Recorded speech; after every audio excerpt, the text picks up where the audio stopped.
Hi. So let me come straight to the point. There are three kinds of nations in this world: developing, developed, underdeveloped.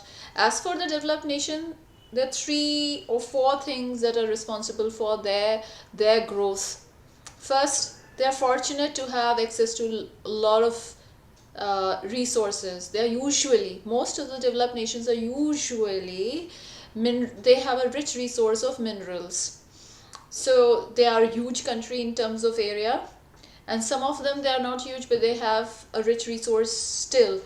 Like US has a lot of area and it's rich in resources, but Germany does not have such a big area to its in its country. Still, it is rich in iron, iron, Fe, and they have factories that can make use of this resource. But there are also countries like Japan that are not rich in resources because they're very small, but they have, and they completely operate on imported raw materials. But they have one common thing in all these three countries is they have a very they have driven population. uh, pe- People who want to do something extra than the ordinary.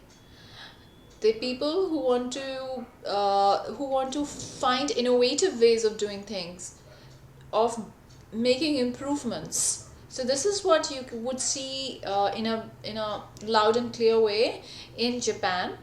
They they have a lot of innovation to their credit, and so it's the case with all other countries, like all other developed nations.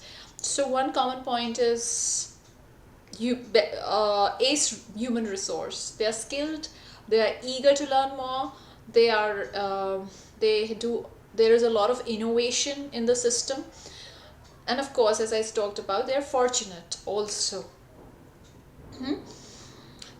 There is one latent reason for their development that most of the people, it's it doesn't catch them. It's uh, it's not out there on the radar. And Gunnar Myrdal, we used to study his theory. I don't know whether I pronounced his name right, but then he was a Swedish economist who spoke about how underdeveloped nations are taken advantage of, if you want to use that word. But I would say they are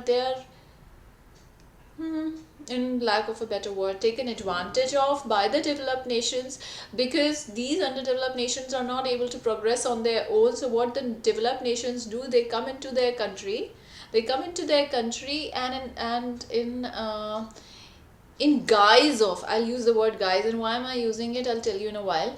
So in guise of giving employment to their population, they catch hold of the resources, they start their mining and quarrying, and they take away the resources. Now, why did I say then in guise of? Because if they're developed as it is, they could be more giving. As in, they not other than just giving employment to the people, they could plow back the profits as well. But that usually doesn't happen. Developed nations take away the profits with themselves in their own country, and they just keep the economy going through the employment bit that they are giving into an underdeveloped or developing nation. So now we know the 4 points. They are fortunate, these developed nations. These people have very driven human resource. They are high in innovation, and they money flows, actually not money, wealth flows from underdeveloped to the developing nations. As for underdeveloped nations, they are so low on these dynamics that it's going to take a lot of time for them to catch up. The catching up effect that we know of, or most of the people who are into economics field, the catching up is going to take a long time. And not because they're lacking anything, they started out late. The human capital is building, but it's building slow, because it always builds up slow. Because when you just have you have access to a lot of money, what you do, you hoard it. If you've been deprived for a long time and you have access to a lot of money, you hoard it, which is pretty much what we say about politicians. It's shameful that they get corrupt, because it almost seems like as though they have come from such a deprived family that they just hoard all the resources that they get hold on, and they're not able to deliver what they promise to the people. Now, talking about the developing nations, they are neither here nor there, but then they can break away if they build on their human resource and they build on their innovation. I have made videos in the past about India not doing well, as well as we would want, because the R&D is lagging behind, far behind, and the education is lagging far behind. People are not robust because health has also to be health should also be a sector to be emphasized upon. So three things, right? And if you, last thing to wrap things up, if you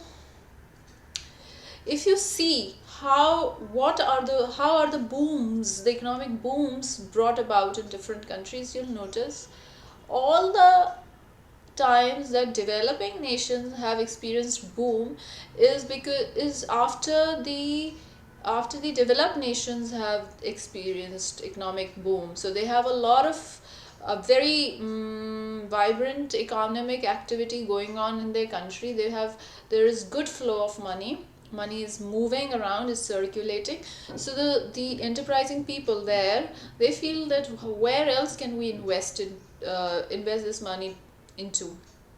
They look towards the developing nation that promise them high interest rates, so they buy bonds and securities, and or they invest through FDI. But this is a very fickle way, this is a very fickle source of money for the developing nations, because every time there is a recession, these very people will take back their money, and the developing nation would be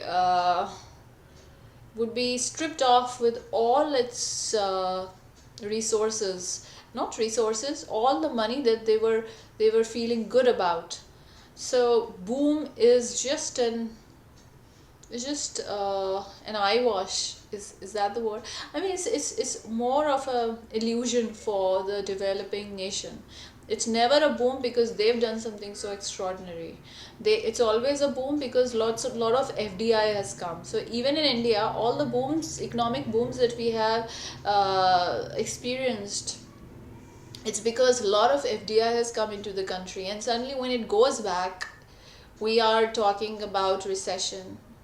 So which actually means there's no actual jump in the productivity through R&D, through innovation. Because in my past video I spoke about how India has a great potential in transport sector, food sector, cosmetic sector, but then there has to be some fundamental changes in the way they produce products. Transport, or the automobiles, however you pronounce it, they have to be fuel efficient, because fuel is one part that India spends most on. So all those cars and trucks and other vehicles would have great demand, not just in India but also outside, especially the Asian countries, if India is able to make automobiles that are really fuel efficient. Because we are all struggling with the same thing, lack of oil or high oil bill. Second thing, the cosmetics, it has to be more organic. India is one of the highest consumers, largest consumer of beauty products, self-care products, and we don't produce as many. We could, plus with given our backup of holistic science, excuse this noises that are coming from outside. Okay, we could provide some of the best products. Then food has since we are the greatest producers of food,